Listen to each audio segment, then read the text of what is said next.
que muchas veces nosotros recibamos ataques de diferentes índoles a nuestra vida, Dios lo permite con el propósito de enseñarnos ciertos valores, pero es importante que usted entienda que el enemigo no tiene un pase libre para hacer lo que él quiera en la vida nuestra, porque nosotros somos lavados con la sangre de Cristo. Dios, amados hermanos, permite ciertas cosas, pero bajo el control de Dios. Bajo el control de Dios. Cada uno de nosotros sabemos que las malas experiencias y las luchas que nosotros hemos pasado en la vida nos ha servido, ¿verdad que sí?, para enseñarnos a nosotros ciertos valores que son importantes. Dicen amén, amados hermanos. Es importante siempre entender esto, ¿ok? Dios utiliza el mal que proviene de Satanás para castigar ¿qué? La arrogancia, la soberbia de los hombres, con el propósito de redimir nuestra alma. Entendamos esto, amados hermanos, lo hemos mencionado en otras ocasiones, valga la redundancia. Dios está más interesado en nuestro bienestar eterno, en nuestra eternidad, que en nuestra vida temporera. ¿Estamos claros ahí, amados hermanos? Dios está más interesado en nuestra alma que en nuestra vida temporera. ¿Por qué razón? Porque la vida pasa.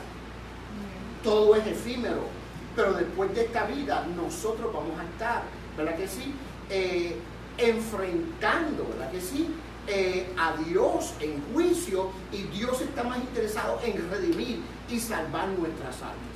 Ahora, miren esto, amado hermano.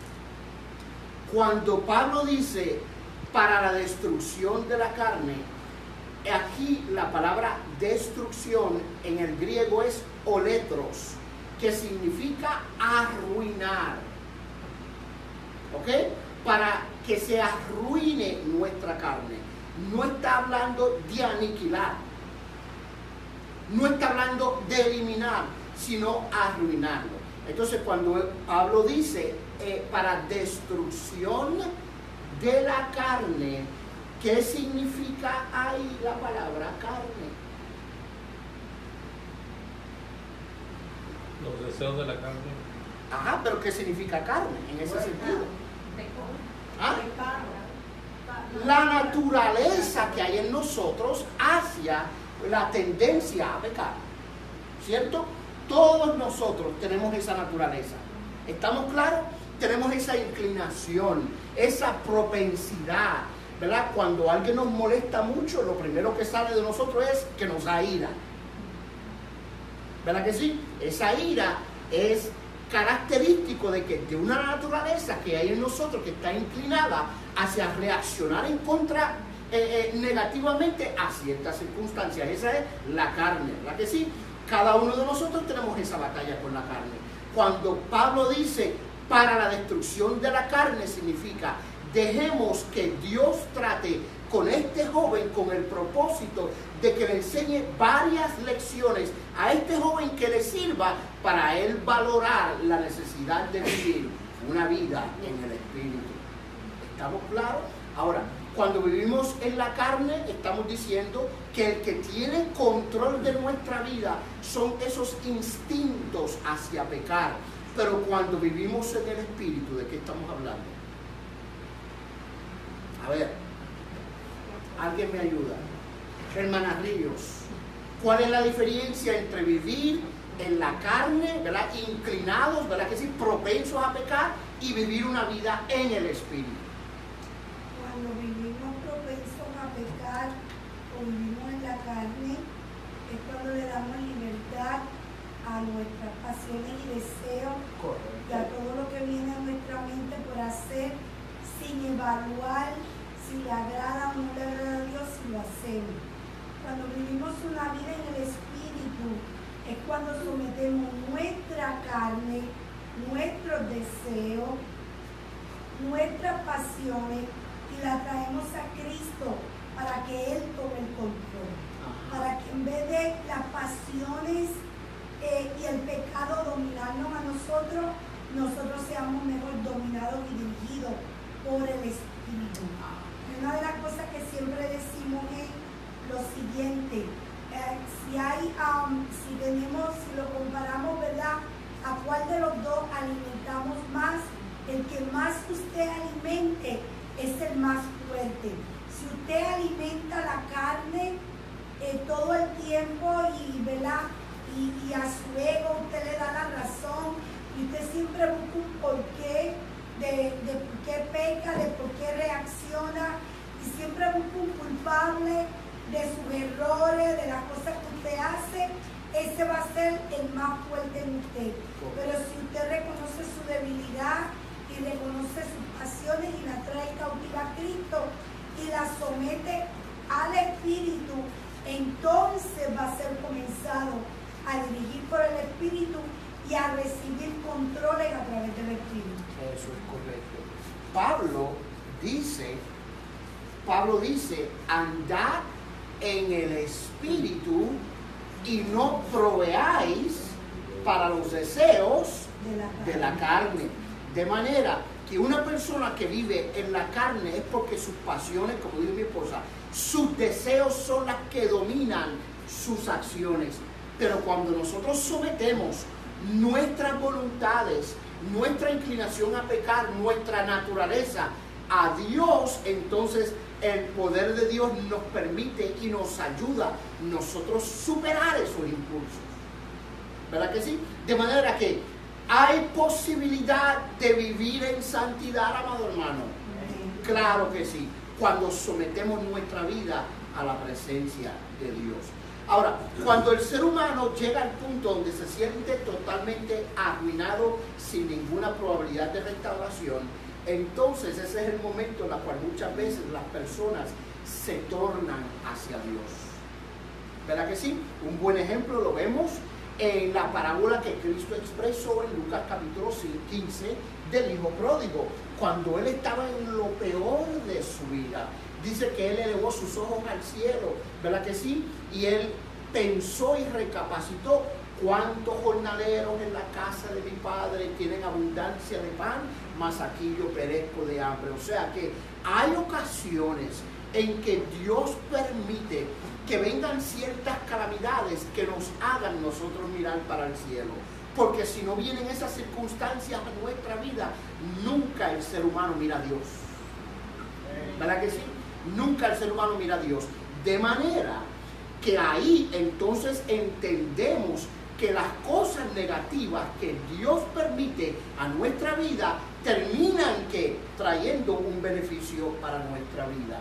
Por eso dice la Biblia: todo obra para bien, para aquellos que a Dios ama, que conforme a su propósito son llamados y escogidos. ¿Verdad que sí, amado hermano?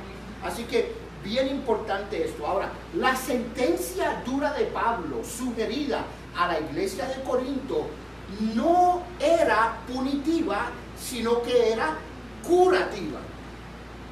No era punitiva, sino era curativa. En otras palabras, amados hermanos, cuando Dios trata con el hombre y Dios castiga con el hombre, hay dos tipos de castigo. Entienda esto bien. Hay dos tipos de castigo. Está el castigo correctivo, pero está el castigo retributivo.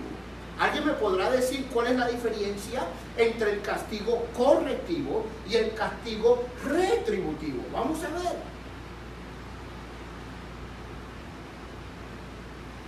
Y perdón, en lo que ustedes piensan, no traje los bosquejos porque tuve problemas con el internet en mi casa y no pude mandarlo a la computadora para imprimirlo, pero yo tengo el email de todos. Yo le mando hoy, esta noche, el bosquejo, ¿ok?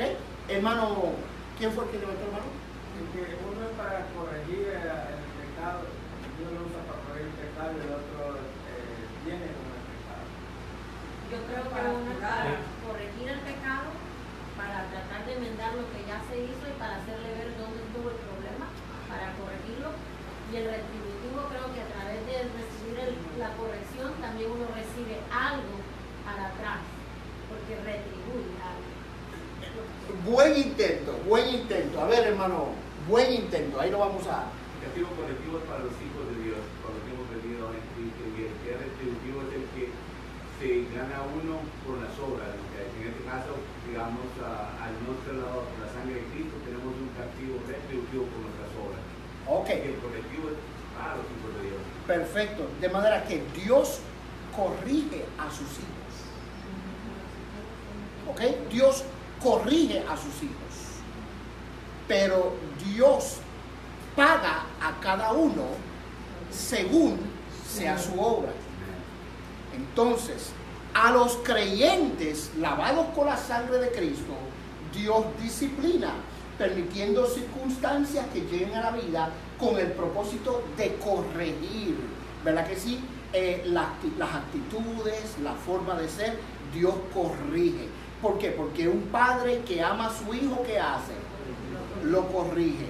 Pero cuando hablamos de retributivo, los que no son hijos de Dios, un día van a recibir la paga por sus pecados. Eso es lo que significa retribución. La paga por sus pecados. ¿Qué dice la Biblia sobre los hijos de Dios? Dios al que ama castiga como el padre al hijo a quien quiere. ¿Verdad que si no menospreciéis la corrección del Dios Todopoderoso? Porque Él es el que hace la llaga y Él la vendará. Sus manos hieren y Él cura. Qué lindo, ¿verdad que sí, amados hermanos? Que Dios nos haya permitido por ciertas áreas de nuestra vida con el propósito de enseñarnos varias lecciones. Pero al pecador Él le dará el pago por los pecados de ellos. ¿Por qué? Porque tuvieron la oportunidad de mirar hacia Dios y lo rechazaron. ¿Estamos claros? De manera que a nosotros Dios no nos castiga con retribución. ¿Verdad que sí? El mismo Dios dice, yo no te he pagado conforme a tus obras.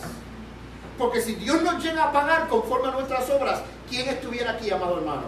Ninguno de nosotros estuviéramos aquí en esta noche. De manera que cuando Pablo está hablando, amados hermanos, respecto a este joven, Pablo está haciendo una prescripción, ¿verdad que sí? Una prescripción con el propósito de sanarlo. De sanarlo. Amén.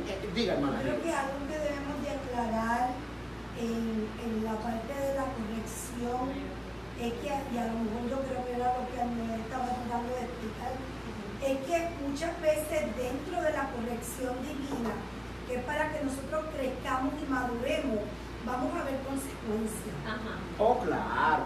¿Ok? Usted va a ver las consecuencias. Eso fue lo que ella trató de explicar. Muy bien, muy bien. Va a Sí. haber consecuencias. David pecó delante de Dios. Dios lo perdonó. David creció y su amor por Dios creció y maduró y su relación con Dios fue aún mayor. Pero David, dentro del proceso correctivo de parte de Dios, hubo una consecuencia y es que su hijo murió. Correcto. Entonces, hay que entender que dentro del correctivo somos hijos de Dios, pero vamos a ver muchas veces lo que son las consecuencias, que es lo que llamamos causa y efecto. Ahora, regresé al versículo un momento por estas razones. Porque aún hablando en el ejemplo que dio la hermana Río, que es correcto, no solo su hijo murió, el mismo Dios le dijo a David, después que hubo el pecado, la espada nunca se va a apartar de tu casa. Pues la cosa estuvo dura. La espada nunca se va a apartar de tu casa. Lo perdonó Dios a David, lo perdonó. Lo restauró Dios a David, claro que sí. Pero con todo y con eso, la experiencia de David y las consecuencias que Dios permitió le sirvió para salvar su alma. Y ahí es donde tenemos que hacerlo claro, para salvar su alma. ¿Estamos claros, amado hermano? Que fue el caso de David, fue el caso de su hijo. ¿Se perdió su hijo, el que murió? No, ese se salvó más que todos. ¿Verdad que sí? Porque Dios se lo llevó temprano. Y esto es importante que nosotros lo entendamos, amados hermanos. Y el ejemplo de David acentúa esto bastante fuerte. ¿Por qué razón? Porque qué triste que por el pecado de David, Dios haya permitido que el hijo que vino de Betsabé muriera. Y uno dice, pues qué calamidad, murió el niño, ¿verdad? Y se acabó todo. Eso es lo peor, murió el niño, no hay remedio. Pero miren lo que dice la Biblia respecto a David en esa porción. Dice la Biblia que David se vistió de silicio, de ceniza, que era una señal en el Antiguo Testamento de humillación a Dios. Se postró y oró y oró y oró y oró hasta que el niño murió. ¿Verdad que sí? Cuando oyó David que el niño murió, ¿qué hizo David? Fue, se quitó la ceniza, se quitó el saco, se dio un bañito, se puso desodorante, se puso perfume, se peinó y comió. Y la gente que estaba alrededor de David dice, pero qué raro. Cuando el niño estaba vivo, estaba postrado, lleno de vestido de ceniza, humillado, y ahora que el niño murió debería de estar aún más humillado. Y él dice la Biblia, no, él se perfumó, se vistió y se bañó. Pero mire la respuesta de David. ¿Ok? ¿Para qué yo voy a hacer luto? Si ya el niño no puede venir a mí. Pero mira lo que él dice, y ahí es donde usted sabe que Dios redimió el alma de David. El niño no puede venir a mí, pero un día yo voy a ir a él. O sea que un día yo voy a estar en el cielo con el niño. O sea que el alma de David fue redimida a través de la mala experiencia, de las consecuencias que Dios le permitió pasar. Y esto es un buen paralelo con lo que estamos hablando de este joven. Ahora, seguimos hacia adelante. Pablo tenía un concepto solemne y serio, como lo debería de tener toda iglesia, como lo debería de tener todo ministro, ¿verdad? Respecto al pecado. Era tolerante con los errores. ¿Quién aquí tiene errores? Comenzando conmigo, ¿verdad? Todos tenemos errores. El problema aquí no era que el joven estaba cometiendo un error. El problema aquí es que el joven persistía en la conducta. ¿Estamos claros? El joven persistía en la conducta. Entonces, Pablo lidiaba pacientemente con los errores y la naturaleza pecaminosa de las personas a quienes él ministraba, porque inclusive Pablo también confiesa en una ocasión que él tenía la misma lucha que todos los demás. ¿Verdad? Él tenía la misma lucha que todos los demás. Pero lo que no se puede tolerar es la persistencia en una mala acción o en un pecado. Porque eso, amados hermanos, causa que el testimonio del Evangelio, como dijimos, sea, ¿verdad?, vituperado. Pero predicaba que la gracia y el poder de Dios, mire esto, estaban diseñados, y esto es lo que tenemos que entender, para elevar a las personas a una vida de santidad y pureza, y no para promover el libertinaje. ¿Qué es libertinaje? ¿Qué es libertinaje? Todo aquello que va a ir contra Dios. Ajá. Desenfreno a las pasiones. Perdón, desenfreno a las pasiones. Muy buena respuesta. El desenfreno de las pasiones. Miriam está hoy directa. Amén, hermano Wilmer. Desenfreno a la carne. Desenfreno de la carne, ¿verdad que sí? Desenfreno del pecado, ¿verdad que sí? El mal uso de la libertad. Correcto. Vivir sin las reglas que Dios ha establecido. Exacto. Libertinaje es vivir fuera de los parámetros de obediencia. ¿Ok? Usted le dice a su hijo, no salgas afuera después de las 11, pero él se toma el derecho de estar ahí hasta las 11 y dice, no, hoy yo llego a las 12. ¿Se excedió de qué? Del límite que usted le puso. Libertinaje. Quiere Dios que nosotros vivamos una vida de libertad. Amén. ¿Verdad que sí? El problema con esto es que no podemos usar nuestra libertad con abusos. ¿Y qué es abuso? Exceder los límites establecidos por Dios. ¿Estamos claros, hermano? Exceder los límites establecidos por Dios. Entonces, cuando una persona persiste en el pecado, está excediendo los límites establecidos por el Dios del cielo.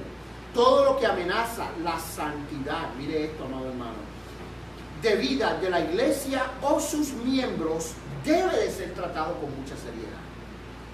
Porque la iglesia de Cristo debe de ser una iglesia santa, pura y sin mancha. Dice la amén, amado hermano.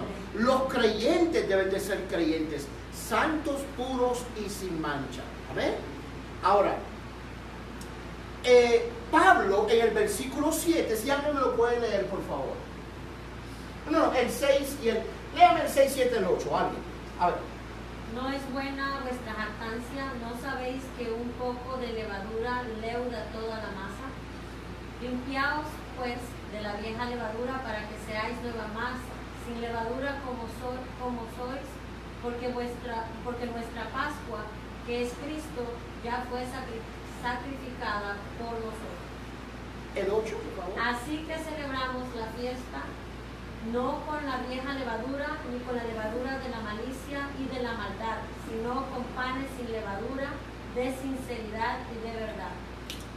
¿Cuándo fue la primera vez que se menciona en las Sagradas Escrituras la levadura? ¿Alguien sabe? Ahí está en el versículo. Ahí está en el versículo. ¿Cuándo? En Éxodo, ¿verdad que sí? ¿En qué día? En el día de la Pascua. ¿Qué es el día de la Pascua? Rapidito. Salieron de quinta cena noche que... Ok. Dios levantó a Moisés para que el pueblo de Israel fuera sacado de Egipto. Y Moisés le habló a Faraón, ¿verdad que sí? Y hemos visto la película, ¿verdad? Los que ven película y hemos leído la palabra, ¿verdad? Y a veces se confunden las dos, pero está bien. ¿Verdad que sí? En la palabra vemos que Dios envió 9 plagas. Y con todo y con eso, Faraón persistía en no dejar ir al pueblo de Israel de Egipto. De manera que la última plaga, la 10ª plaga, fue la contundente, la que causó que Faraón entonces doblegara su corazón y libertara a Israel de Egipto. Pero ¿cuál fue esta plaga?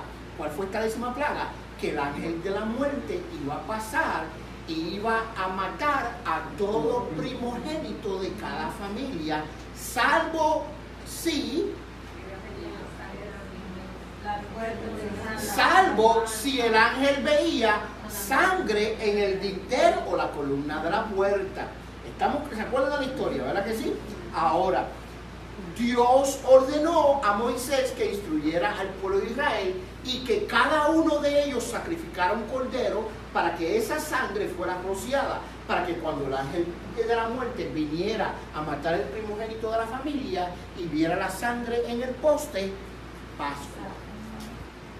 ¿Ok? Cuando veía la sangre en el poste, Pascua.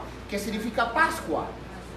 Pasar de largo. Pass over. ¿Ok? Entonces, ¿qué pasa? Dios le dijo, aquí Faraón se va a convencer, aquí esta es la última plaga, pero preparen pan para la cena de la Pascua, no le pongan levadura porque no hay tiempo, sino que hagan el pan, cocinen el pan y cómasen el pan inmediatamente, no esperen a la levadura. Ahora, la levadura en el Antiguo Testamento es símbolo de ¿qué? De pecado. ¿Por qué razón? ¿Alguien sabe por qué la analogía de la levadura es símbolo de pecado? ¿En qué aspectos? ¿En qué características de la levadura es símbolo de pecado? ¿Ah? Creo que porque las 12 No, está bien. la hace que sea la adultera, Exacto. hace una química. Ok. A ver, ¿alguien más? Ok, la levadura, por más poquito que le eche al trigo con agua, la levadura tiene una sustancia que fermenta y hace crecer la levadura. ¿Ok? Asimismo, el pecado en nuestros corazones causa la corrupción de nuestra alma, y no solo eso, sino que un pecado produce ¿qué? Más pecado. Así que en ese sentido, la levadura es símbolo, no tipo, símbolo del pecado. Ahora aquí Pablo. También otra cosa que hace la levadura es que lo hace que penetra más rápido. Exacto, porque al fermentarse inmediatamente, amados hermanos, el proceso de descomposición se acelera en el pan. Se lo digo porque yo fui panadero, alaba. Yo era pizzero, fui pizzero.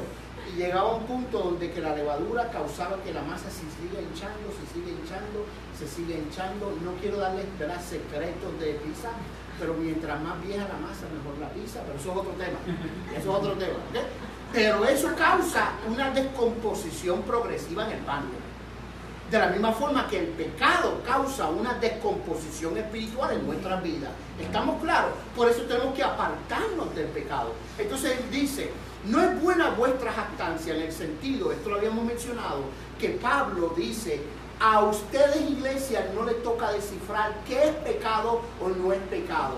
¿Verdad que sí? Tenemos la palabra de Dios, que es la que nos dice si algo es pecado o no. Y el hecho de que una persona diga, pues yo decido si es pecado o no, es que es jactancia, es soberbia. ¿Ok? Ahora dice, ¿no sabéis que un poquito de levadura, vamos a translate that, vamos a traducir esto en términos espirituales? ¿No sabéis que un poquito de pecado causa que el alma se corrompa entera?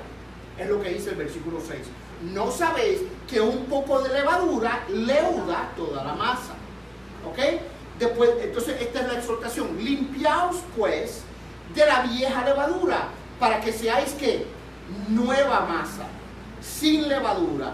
¿Cuándo fue que nosotros fuimos creados espiritualmente por Dios? En la muerte de Jesucristo. ¿Verdad que sí?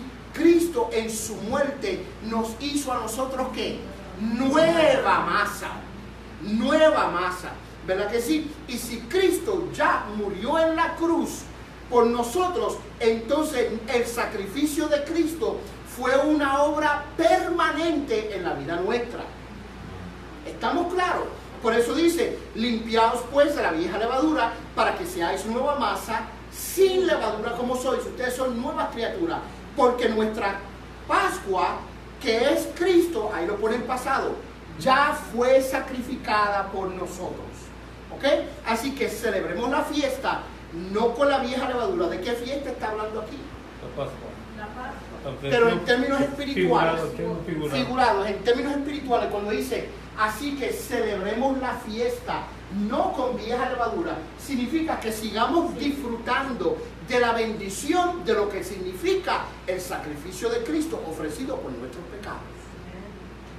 ¿Okay? Los creyentes deben de estar en fiesta, amados hermanos. ¿Por qué razón? No importa las luchas, dificultades, pruebas que vengan, el creyente puede estar en fiesta celebrando que Cristo vino, murió por nuestros pecados, nos redimió del pecado y ahora no tenemos que ser ¿qué? Esclavos de quién?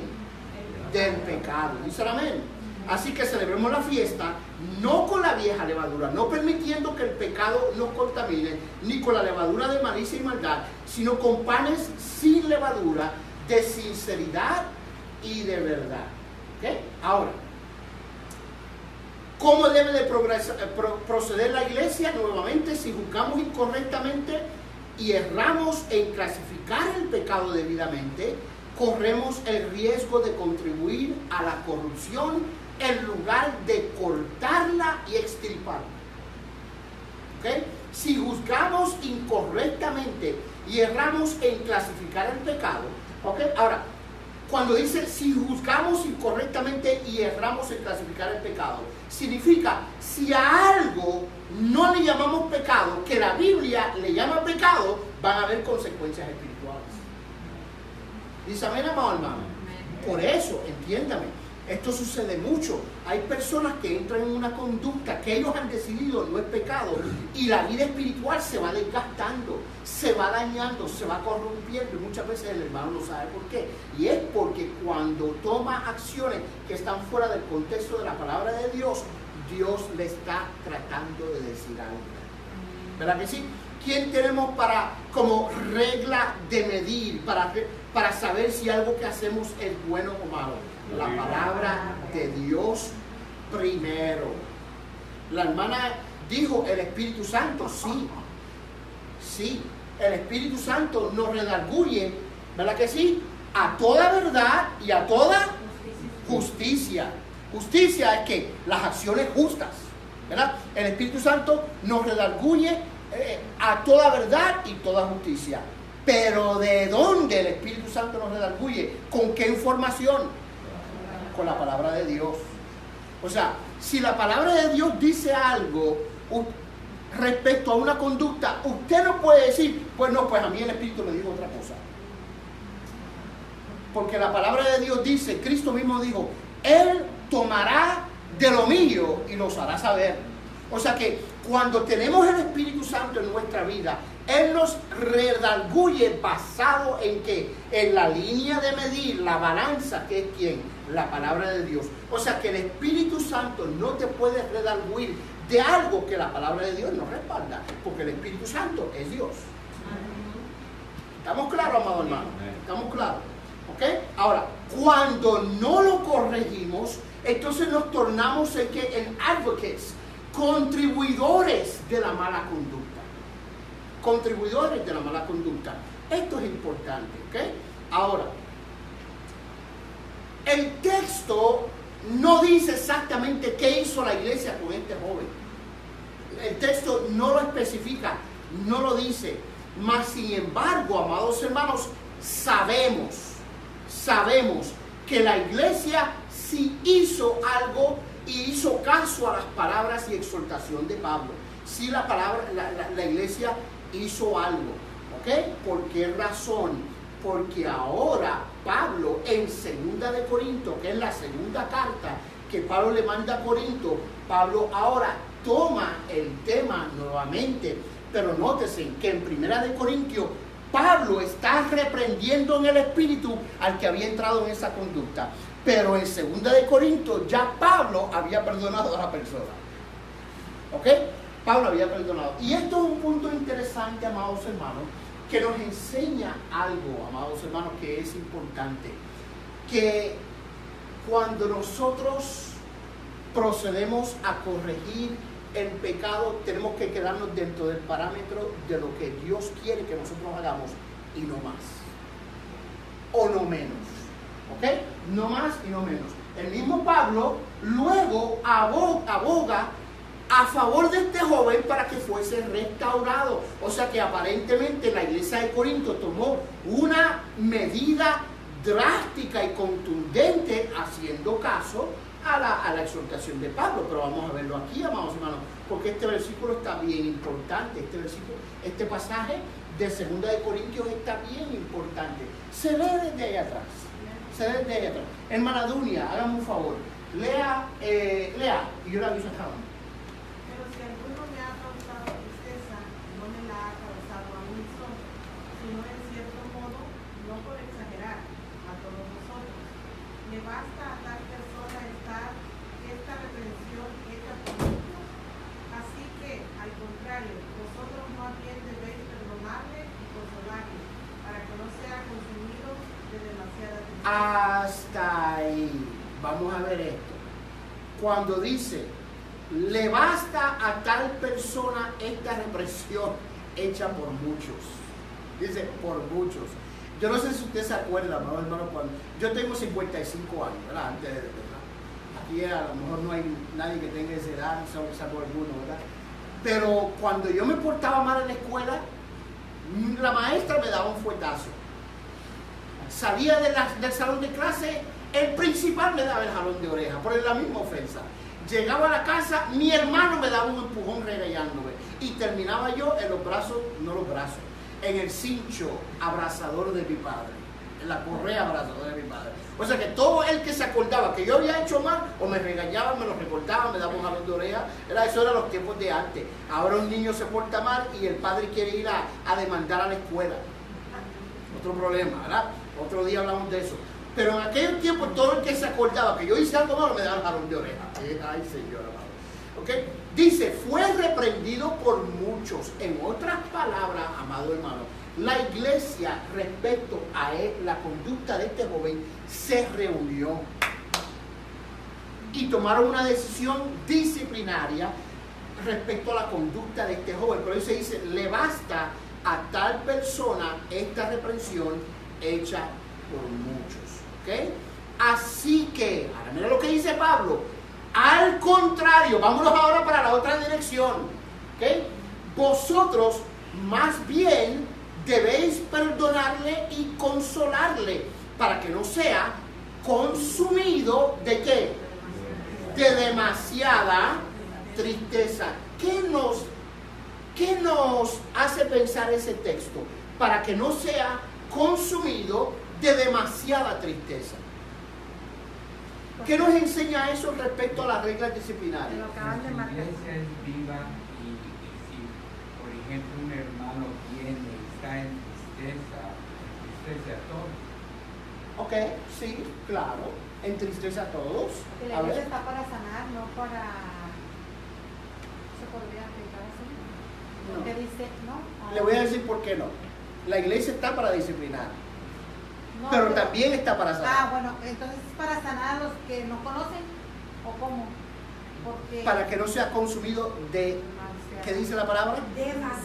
Demasiada tristeza, lo cual nos enseña a nosotros que es posible disciplinar más de lo que es necesario. O sea que él ya estaba arrepentido de lo que había hecho. Claro, y mantenerlo en una disciplina permanente en lugar de restaurar su corazón, lo que va a hacer es que llenarlo de angustia. ¿Ha sido este un error en muchas iglesias? Sí, como que lo señalan. Sí pienso porque en muchas iglesias pasa esto, que alguien comete un error y todos estamos señalando. Entonces yo pienso que es ahí donde la persona adquiere más tristeza porque se disciplinó más de lo que se debía. Ese es un punto. El otro punto es que las disciplinas tienen un beneficio y es que hacer a la persona hacer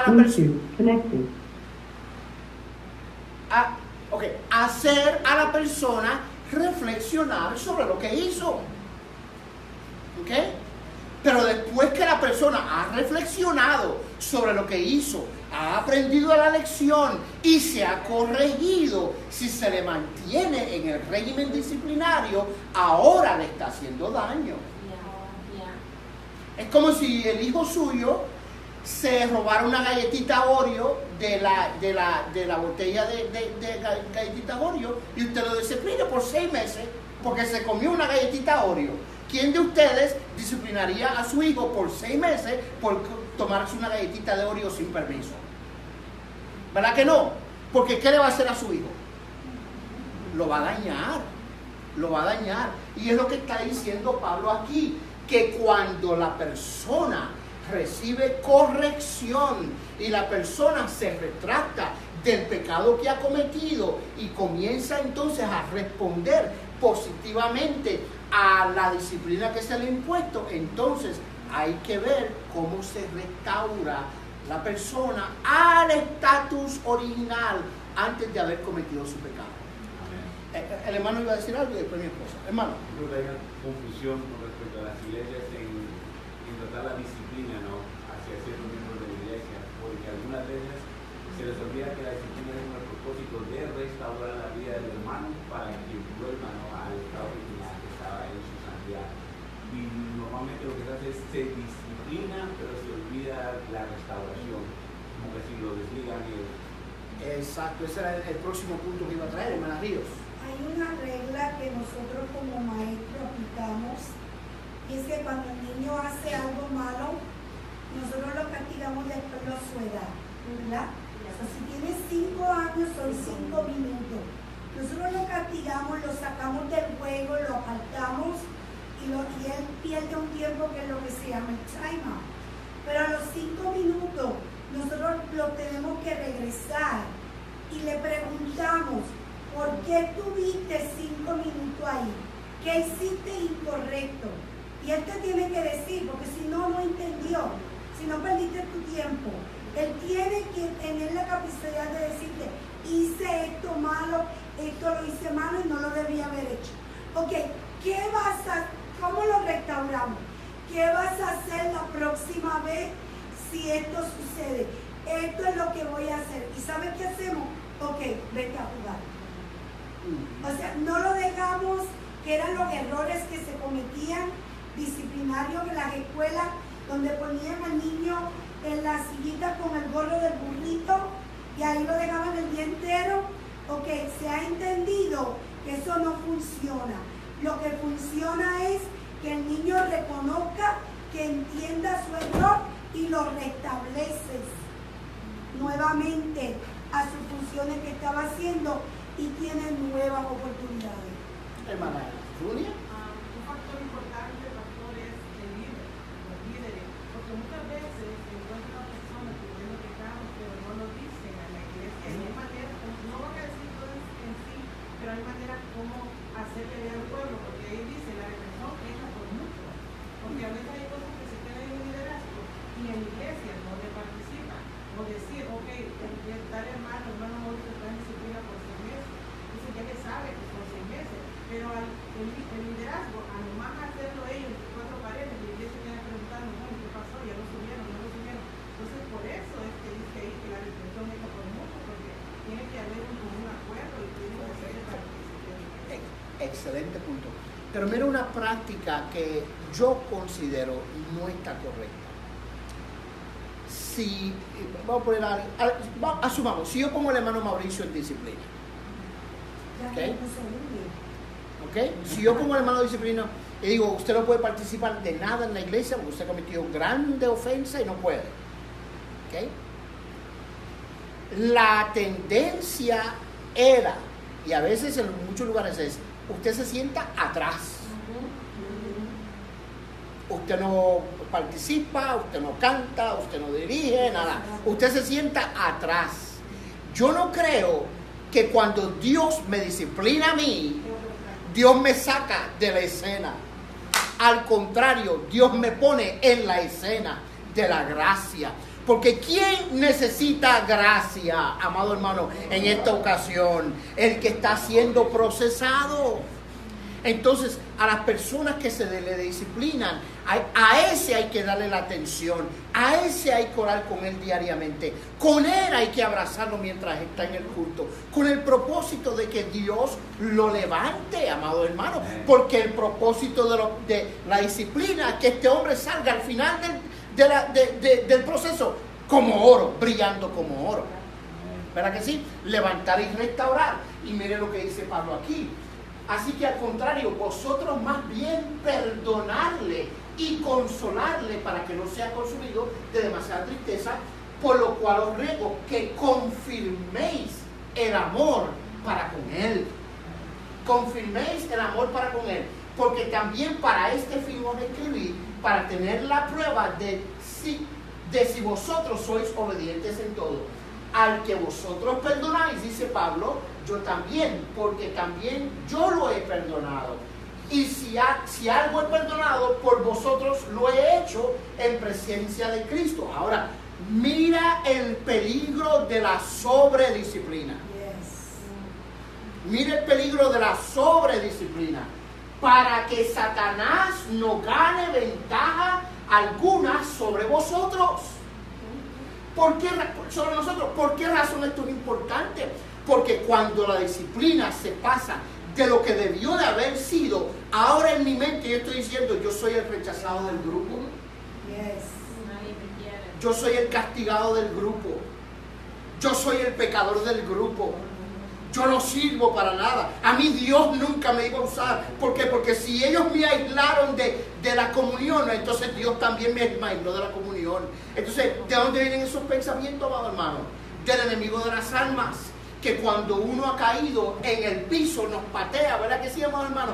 Para que nos sintamos miserables y no veamos la oportunidad de la gracia que solamente Dios puede ofrecer. Aquel que ¿quién? Ha caído. ¿Por qué razón? Porque ¿quién necesita más gracia que aquel que ha pecado? Amén. ¿Significa que nos vamos a privar de la disciplina? No, pero tenemos que darle una disciplina que sea una oportunidad para esta persona reflexionar sobre su conducta, entender los valores de la palabra de Dios, qué dice la Biblia, entender las consecuencias de pecar delante de Dios y saber y entender que Dios también puede levantar. Amén. Hermano Wilmer. Afuera encontramos muchas personas que han caído y les cuentan eso, que ellos ya no se merecen perdón de Dios, porque se sienten así. Sí, y me pregunto de dónde sacó a veces el argumento. Yes. Porque muchos lo dicen, allá afuera muchos lo dicen. No, ya yo no me merezco el perdón de Dios. ¿No será que cuando cometió un error o cometió un pecado lo aislaron totalmente? Y Satanás dijo, pues si la iglesia lo aísla y lo separa, déjame agarrarlo yo. ¿Verdad que sí? Entonces, la disciplina es necesaria absolutamente, pero hay que hacerlo conforme, amados hermanos, a lo que la palabra de Dios nos enseña. Cuando Dios me disciplina a mí, mire, amado hermano, durante la disciplina divina de Dios es cuando yo recibo sus mayores bendiciones.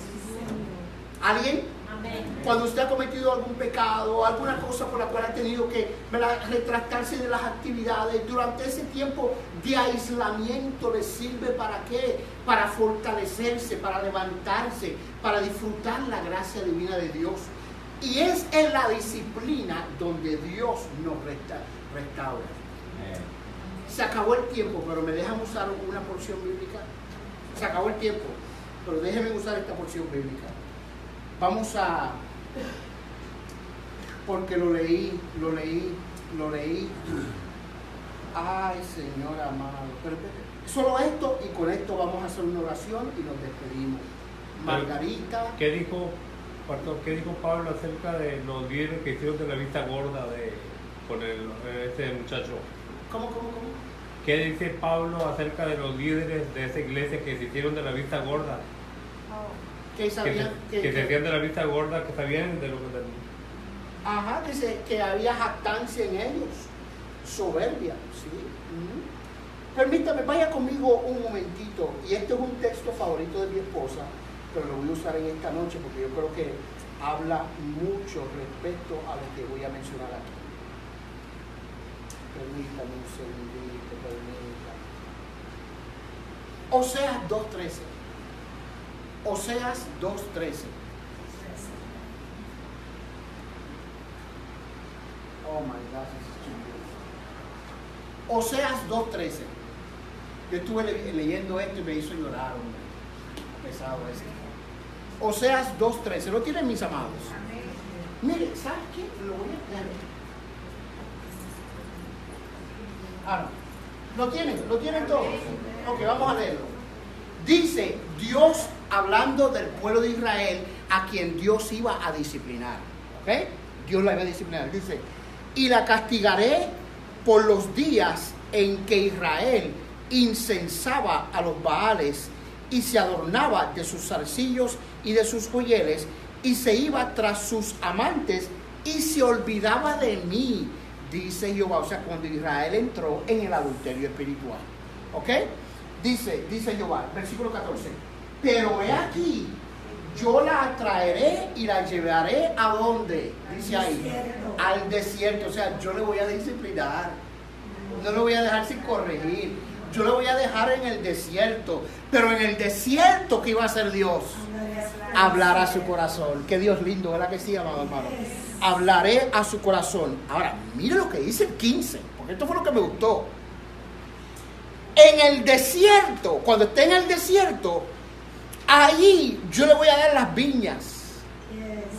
Ahora, ¿de qué está hablando Dios cuando dice en el desierto yo le voy a dar las viñas? Las viñas de la tierra prometida. Las bendiciones. O sea que en los momentos de disciplina en nuestra vida, cuando entendemos los valores y los principios divinos y Dios nos restaura, ahí en ese lugar Dios nos bendice. Ahí les restauraré, dice, las viñas. Ahora, mire lo que dice la próxima parte. Y el valle de Acor por puerta de esperanza. ¿Alguien sabe lo que es la puerta de Acor? ¿Qué significa ahí el valle de Acor? ¿Alguien sabe lo que significa el valle de Acor? Ok, ¿se acuerdan cuando Israel entró a Canaán? Dios destruyó los muros de Jericó. Israel empezó a conquistar los pueblos pequeños según Dios le había instruido cuando entraron a la tierra prometida. ¿Cuándo fue que Israel experimentó ahí la primera derrota? En Ai, en el pueblo de Ai, que era el pueblo más pequeño donde se supone que Israel ganara. Ahí perdió la batalla. Y el pueblo de Israel no podía entender, pero nosotros acabamos de derribar unos muros, acabamos de derribar los lugares más grandes, más poderosos. Y este pueblo pequeño, ellos cortaron el ejército de la mitad y dicen, no, con poquito podemos conquistarlo, y recibieron una derrota. ¿Por qué razón? Porque allí, en el valle de Acor, había un hombre que había desobedecido a Dios y escondido los vasos, ¿verdad? Parte de unos lingotes que escondió en contra de la voluntad de Dios y pecó contra Dios. Y la ira de Dios se desató sobre este hombre y Israel tuvo que sentenciarlo a este hombre. Ahora, mira lo que le dice aquí Dios a Israel. Y el valle de Acor por puerta de esperanza. En otras palabras, en lugar de condenarte, te voy a dar esperanza restaurándote. Eso está bueno. ¿Pero dónde sucedió eso? En la disciplina. Por eso, amados hermanos, es importante nosotros entender que cuando Dios permite ciertas circunstancias a nuestra vida para corregirnos, no es porque Dios nos ha dejado o porque no nos ama, sino porque precisamente Dios nos ama y está más interesado en salvarnos, en restaurarnos, en levantarnos, ¿verdad que sí? Y redimirnos. Pero en esos momentos en los cuales Dios está tratando con nosotros, que nosotros no podemos entender, si nosotros entendemos la gracia y la misericordia de un Dios que levanta y restaura, en medio de las peores circunstancias de nuestra vida, usted puede disfrutar de la restauración divina. Dice amén, amado hermano. Pongámonos de pie en esta noche. Gracias por el tiempo. Gracias por el tiempo. Y mientras se ponen de pie, termino de leer el texto. Dice: y el valle de Acor por puerta de esperanza, y allí cantará como en los tiempos de su juventud y como en el día de su subida de la tierra de Egipto. En aquel tiempo, dice Jehová, me llamarás Ishi, y nunca más me llamarás Baal. Ishi significa esposo. Me vas a llamar esposo, una relación más profunda con Dios. Y nunca más me vas a llamar Señor, sino esposo. Señor en términos de un amo que tiene esclavos. Amén. Dios es bueno, ¿verdad que sí, amados hermanos? Porque quitaré de su boca los nombres de los Baales y nunca más mencionarán su nombre. De manera que Dios, amados hermanos, a través de lo que hemos hablado en esta noche, qué enseñanza importante tenemos aquí.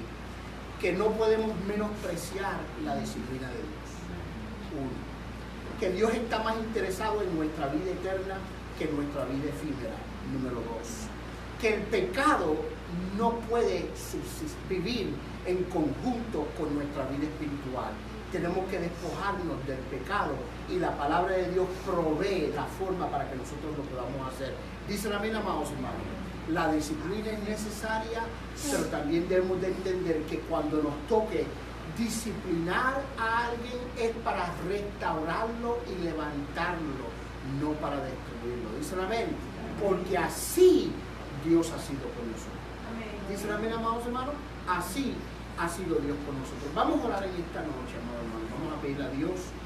Yo quisiera en esta noche, antes de que oremos, ¿ya pueden pagar eso? Yo quisiera